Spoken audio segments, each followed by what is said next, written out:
ஜென்ம ஜென்மோ ஜென்மி ஸ்ரீச்சரண் ஸ்ரீ பாக்ய சாய். அனைவருக்கும் சாய் சுப நமஸ்காரங்கள். நிலக்கோட்டையிலிருந்து சாய் உமேஷ்.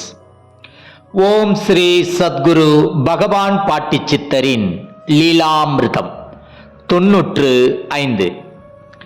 திரு சுப்பிரமணியன் திருமதி மணிமேகலை தம்பதியர்கள் 2003ஆம் ஆண்டு பாட்டியை காண மோகனூர் சுண்டக்கா செல்லாண்டியம்மன் கோவில் சாலையோரம் சென்றனர்.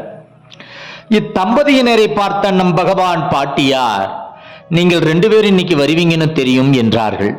மேலும் இட்லியும் கறிக்குழம்பும் வீட்டில் செய்து எடுத்து வா என அன்பு கட்டளையிட்டார்கள். இத்தம்பதியினரும் சமைத்து எடுத்துக்கொண்டு பாட்டியிடம் தர பாட்டியும் பாசத்துடன் சாப்பிட்டார்கள். இவர்களது மகன் திரு ராஜா அச்சமயம் தொழில் அமையாமல் மீண்டும் படிக்கச் செல்வதா அல்லது வேறு தொழில் ஏதும் செய்யலாமா என குழப்பமான சூழலில் இருந்தார். இந்த நிலையில் லண்டனில் படிப்பதற்கு விசாவும் விண்ணப்பித்து இருந்திருந்தார். விசாவும் இழுபறியில் இருந்தது. குடும்பமே அவ்விசாவிற்காக காத்து கொண்டிருந்தது. ஆனால் வந்தபாடில்லை.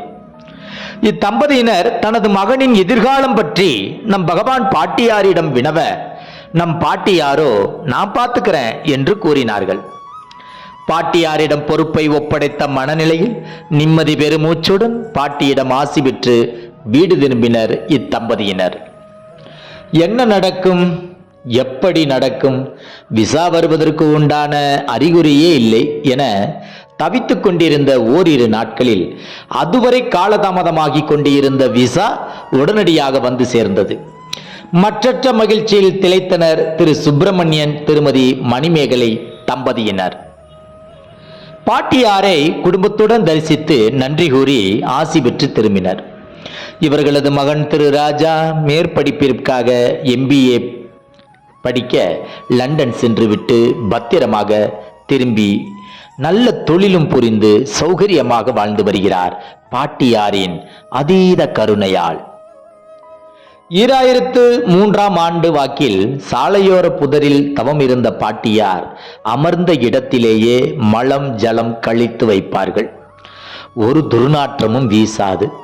பக்தர்கள் அநேக நபர்கள் தரும் உணவு பொட்டலங்களை வாங்கி சில பேருடையதை உண்பார்கள், சில பேருடையதை உண்ணமாட்டார்கள். பாட்டியின் கழிவுகள் துர்நாற்றம் வீசாமல் மல்லிகைப்பூ வாசம் வருவதும் உண்டு. நாளுக்கு நாள் பக்தர்கள் கூட்டம் அதிகரித்து பாட்டியை சுற்றி நிறைய பொட்டலங்கள், பக்தர்கள் கொண்டு வந்த உணவு பாத்திரங்கள் கிடந்தன. பாட்டி நிறைய கெட்ட வார்த்தைகள் பேசுவார். நம் கர்மாவை துடைத்தெறிய அரைகுறை ஆடைகளுடன் தான் எப்போதும் காட்சி அளிப்பார். சில நேரங்களில் நிர்வாணமாக கூட காட்சி தந்துள்ளார். பாட்டி குளிப்பதும் இல்லை. ஆனால் அவர் மீது எப்போதும் பன்னீர் விபூதி வாசனை வந்து கொண்டே இருக்கும். அடிக்கடி புகையிலையை மென்று துப்பிக்கொண்டே இருப்பார்கள். அவர் அமர்ந்த இடத்தில் இருந்த மண்ணை எடுத்து பிரசாதமாக பக்தர்கள் உண்டனர். கடுமையான மழை, பனி, வெயில் எச்சூழலிலும் பாட்டி ஒதுங்கியதும் இல்லை. அமர்ந்த இடத்திலேயே இருப்பார். ஏதும் அவரை பாதிக்கவில்லை. பாட்டியாரை காண நிறைய சினிமா பிரபலங்கள், அரசியல் பிரமுகர்கள் வந்து சென்றனர். மேற்கூறிய யாவும் திரு சுப்பிரமணியன் திருமதி மணிமேகலை தம்பதியினர் நேரில் கண்களால் கண்டு ஆச்சரியம் மேலிட மெய்சிலிர்த்து நம்மிடம் பகிர்ந்தவை. அனுதினம் பாட்டியை தியானிப்போமாக. அப்பத்தாளின் அன்பை பெறுவோமாக. ஜெய் குரு பாட்டி. நற்பவி பாட்டி.